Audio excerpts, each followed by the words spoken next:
There's a forgotten street in Old Prague, tucked between two narrow alleys that tourists rarely walk through. The cobblestones there are uneven, slick with rain, and the street lamps cast dim golden halos through the mist.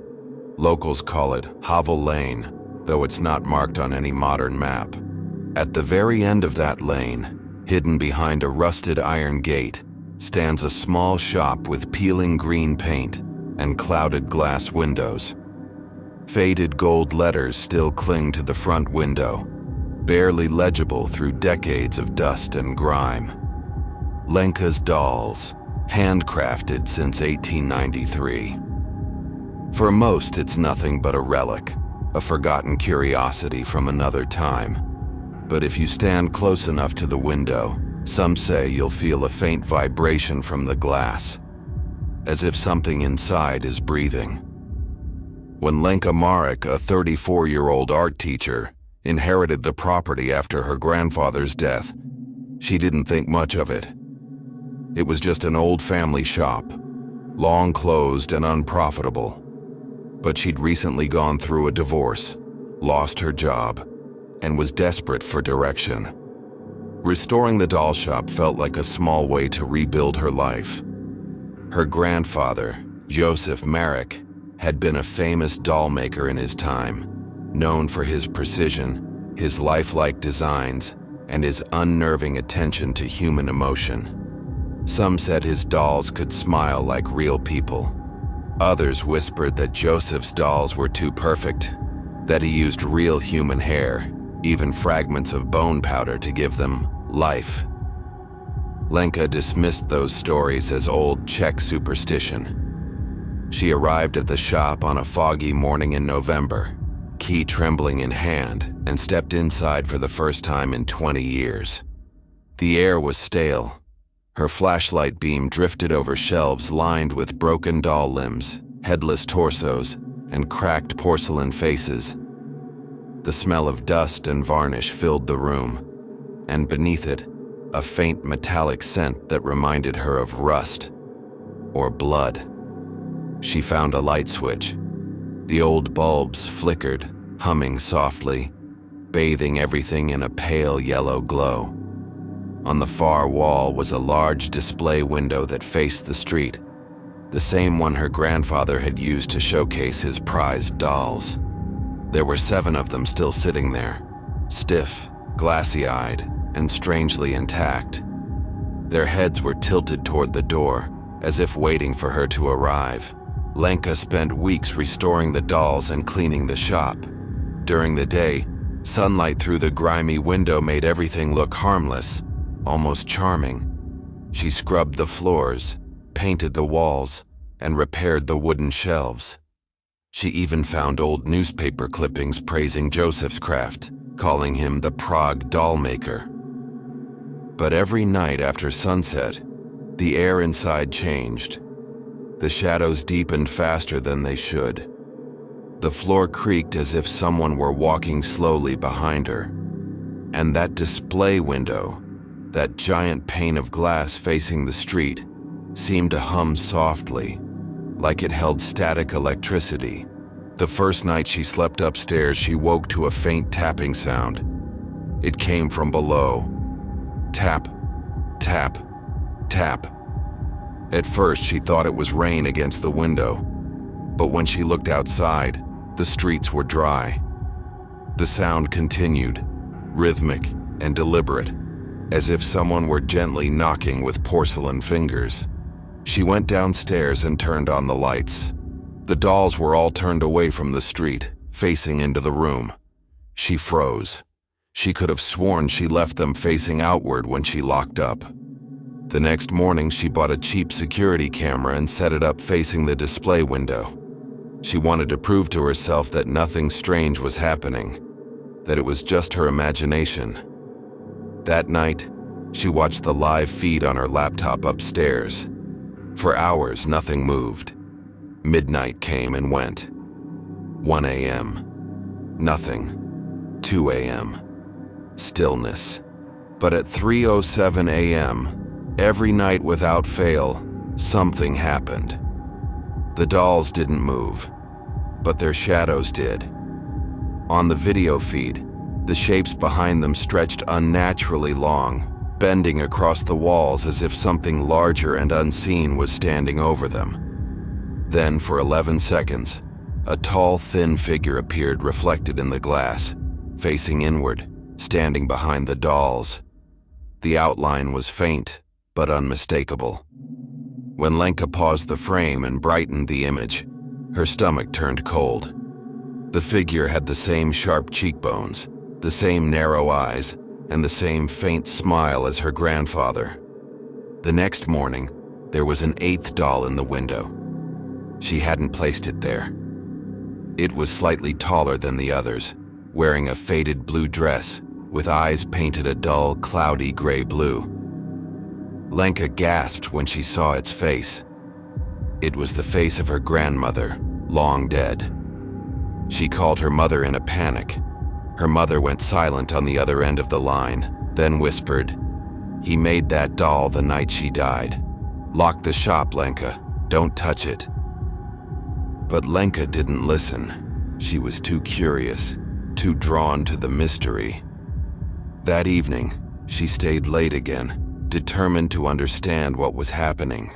At exactly 3 a.m., the street outside went eerily quiet. No footsteps, no cars, no wind. Then came the sound, the slow creak of the front door handle turning, though the door was locked. She froze. The tapping returned, this time louder. She turned toward the window and her breath hitched. A pale hand was pressed against the glass from the inside. The fingers were long, jointed wrong, bending too far backward as they dragged down the pane. Lenka stumbled backward. "Who's there?" she whispered. No answer, but when she looked at her reflection in the glass, it wasn't her face looking back. It was Joseph's. He smiled faintly, then turned his head toward the dolls behind him. And one by one, they began to move.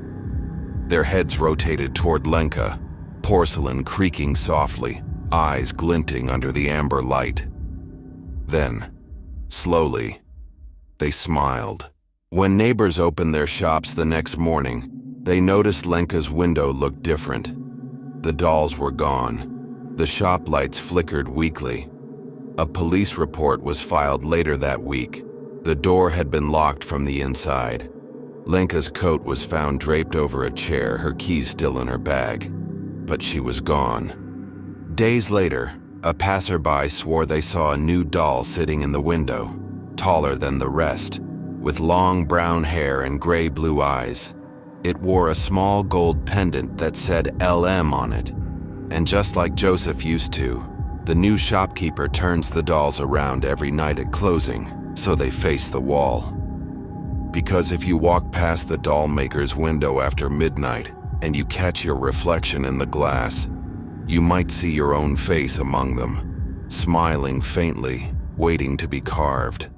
Harrow's Point, Maine, isn't the kind of town you find on travel guides. It's the sort of place people drive through without noticing.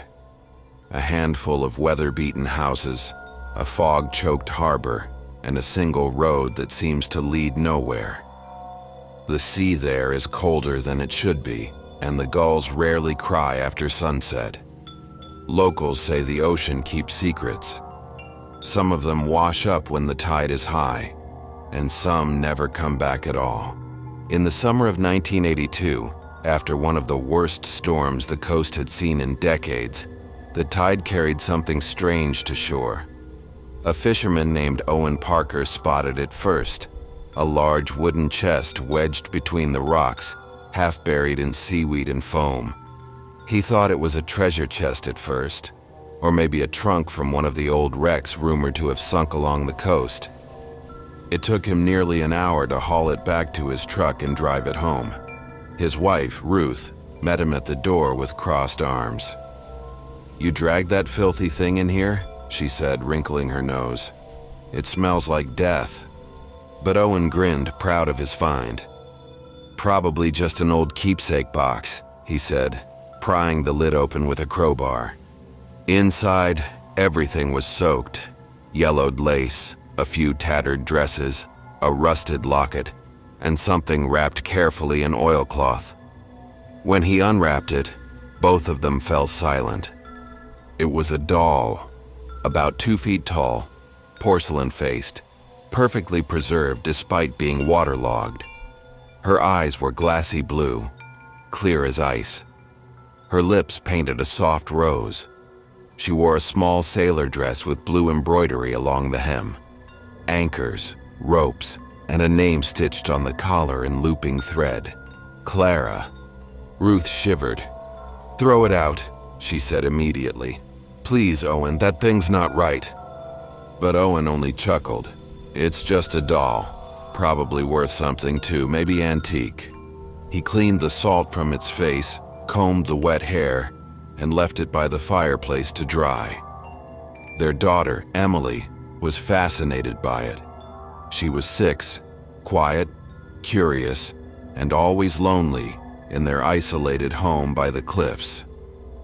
That night, while Ruth and Owen argued upstairs, Emily carried the doll into her room and whispered to it like a friend. When Ruth came to tuck her in, she found Emily sitting cross-legged in bed, the doll propped on the pillow. "She says the waves are too loud," Emily said softly. Ruth blinked. "What?" "Clara," Emily continued. "She doesn't like the ocean. She said she drowned once." Ruth laughed uneasily and took the doll, placing it on the shelf. "Honey, dolls don't talk. You just had a bad dream." But Emily's face stayed serious. "She wasn't dreaming either, Mommy. She said the water still tastes like salt." That night, Ruth woke to the sound of splashing. Not outside, inside the house. She got up, heart racing, and followed the sound to Emily's room. The floorboards were wet, small puddles shimmering in the moonlight. Emily was asleep, the doll sitting beside her bed, its dress dripping water onto the floor. Ruth gasped and snatched it up. The porcelain was ice cold, impossibly cold, like it had been sitting at the bottom of the sea. She placed it outside on the porch and went back to bed, too afraid to wake Owen. In the morning, the doll was back on the shelf, dry, perfectly clean. That afternoon, Owen found Emily talking to it again. "Clara says she misses her ship," she said. "She said you shouldn't have taken her from the water." "Emily, stop that nonsense," Owen muttered. But something about the way the doll's glass eyes reflected the light unsettled him. Later that night, as another storm rolled in, Owen was jolted awake by the sound of the back door slamming open. The wind howled through the kitchen. He rushed downstairs, flashlight in hand, and froze. The kitchen floor was covered in seawater. The smell of salt was overwhelming. And on the counter, sitting upright, staring at him, was the doll. Its face was cracked now, a thin line running down the cheek. Its eyes glimmered faintly under the flickering light. He swore he saw its lips twitch, just slightly. He grabbed it and hurled it out into the storm, watching it vanish into the black surf. When he turned back, Emily stood in the doorway, her small face pale and blank.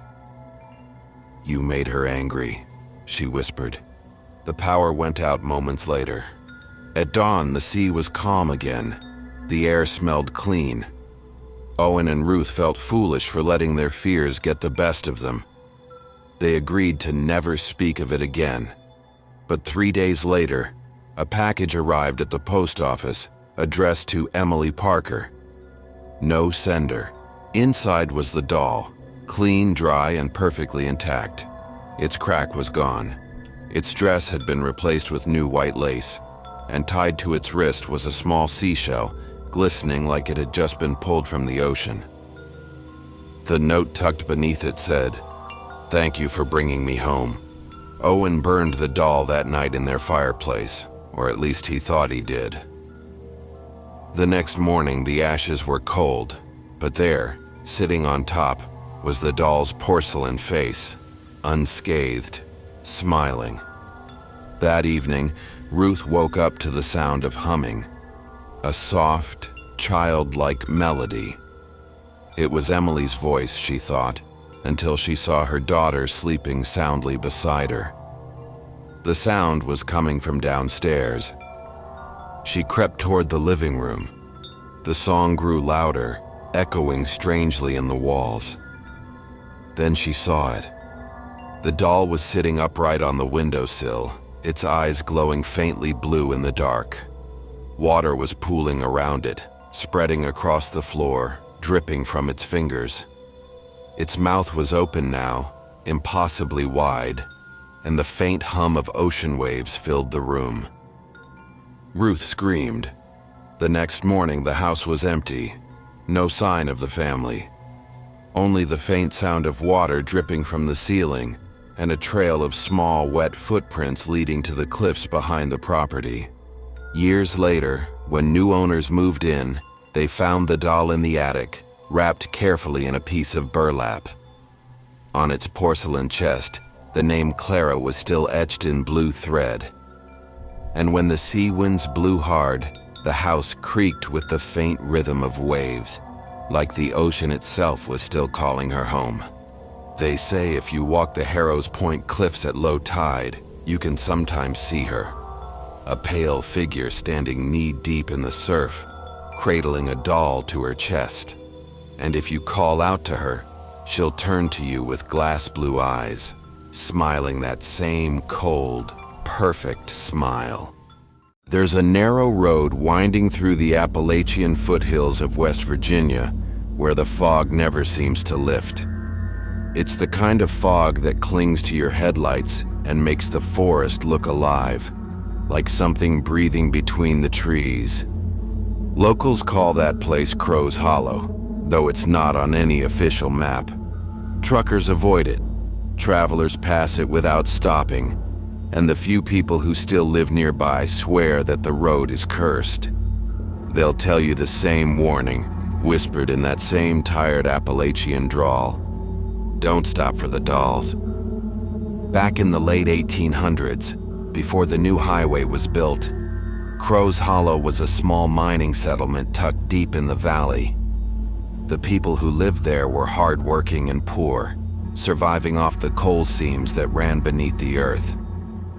The mine was everything to them, until the night it collapsed.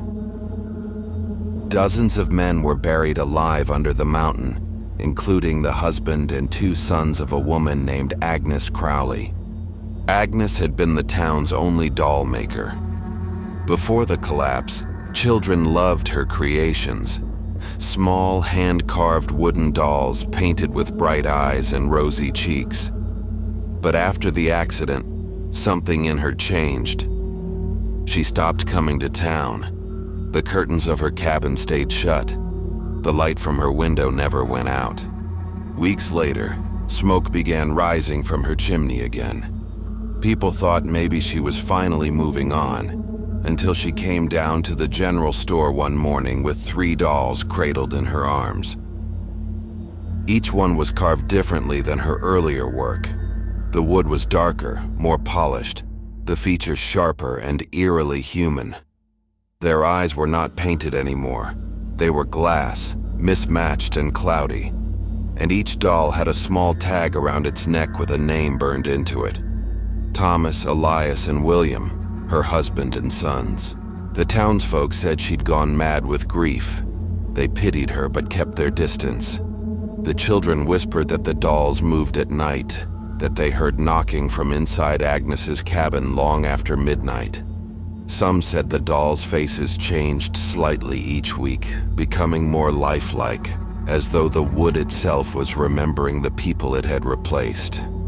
When winter came, the sound of her saw stopped. No one saw her for days. Finally, the preacher and a few men from town climbed the hill to her cabin. They found the door unlocked. Inside, the fire had long burned out. Agnes was sitting in her rocking chair, her eyes open but glazed with frost, her lips parted in a faint smile.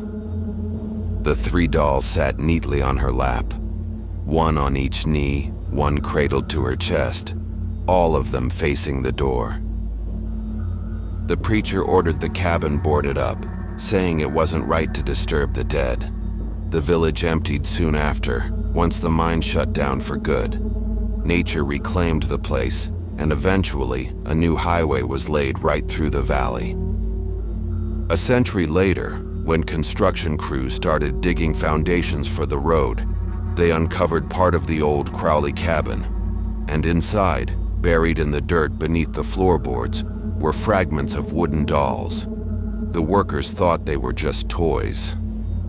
One of them, a foreman named Daniel Reeves, found a doll head almost perfectly intact, its glass eyes still gleaming through a film of dust. He kept it as a curiosity, placing it on the dashboard of his truck. That night, as he drove through the foggy stretch of Crow's Hollow, he called his wife to tell her he'd be home soon. She said later, his voice sounded strange, hollow, distant, like he was whispering through static. Then the line went dead. The next morning, they found his truck idling by the side of the road. The engine was still running, headlights dimmed by the mist. Daniel was sitting upright in the driver's seat, hands gripping the wheel so tightly that his knuckles had split. His mouth was open as though he'd been screaming, but no sound came out. His eyes were missing. There were scratches along the inside of the windshield, deep grooves perfectly parallel, as if something had clawed its way toward him from the dashboard. The doll sat in his lap, facing him, its glass eyes clear and bright. The sheriff who examined the body retired shortly after. He refused to discuss the case, but at the local bar one night after too many drinks, he whispered to a friend, "That thing had teeth marks. Not on him, on the doll." A few weeks later, one of the paramedics who'd been there, Lisa Marin, started having strange dreams. She saw a woman sitting in a rocking chair, holding a doll and humming a lullaby.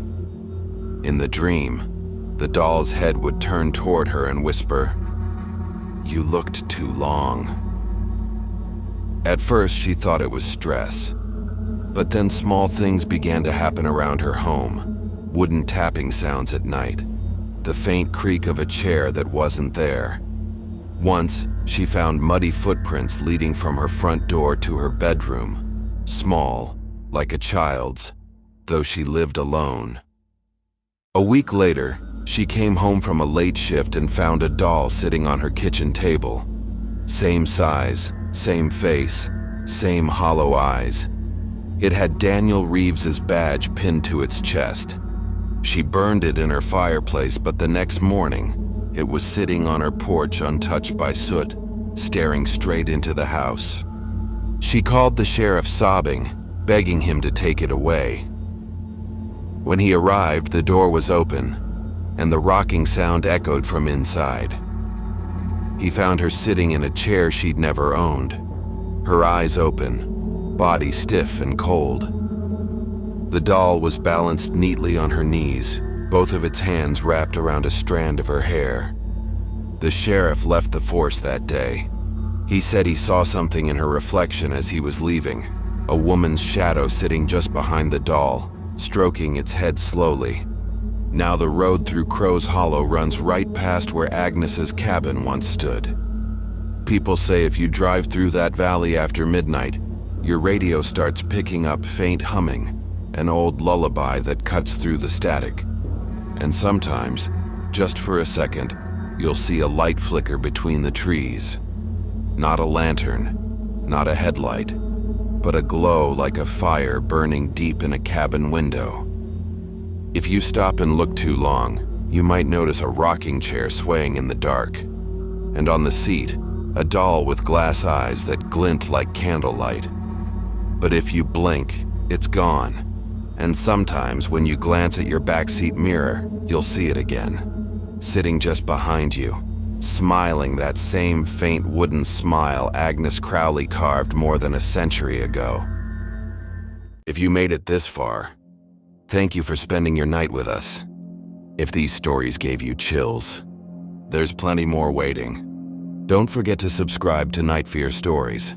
for new terrifying tales every single night. Sleep well, if you can.